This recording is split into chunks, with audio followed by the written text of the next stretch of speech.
Assalamu alaikum туғандар. Параллельный комнатаны жасағанда эмнесине көңүл бурабыз? Могу эшиктерге көңүл бурабыз да. Эшиктерди колдон келсе плотный болуш керек, могу баары. Жылчык бир гана ылдый болот. Ошол жактан гана пар чыгат да кече. Могу бир жак, эки жак, үч тарабы плотный жабылат. Анткени эшик ошондой жасалган да. Мондор уплотнительдери бар, атайын парга күйбөй турган. Специально мону жапкан да.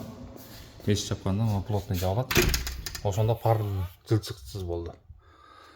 Состав менен жасалды тугандар. Парды кантип жасап изесиңер? Сансанын ичинде фольганын ичинде базальт, базальттан кийин эле кирпич турат тугандар. Ошентип биз параллельный комнатаны максималдуу түрдө аябай мындай экономичный кылып жасадык. Мисалы үчүн могу саат кече 2:30-3'тө өчкөн.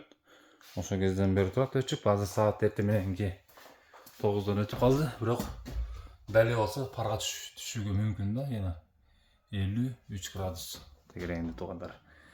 Эң башкы мешке көңүл бурабыз. Меш бул өзүбүз жасаганбыз.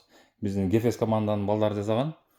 Монду ташты толтуруп, меш дагы аябай үнөмдүү биринчиден, экинчиден 120 градуска ушул меш өзү эле чыгарып берет тугандар.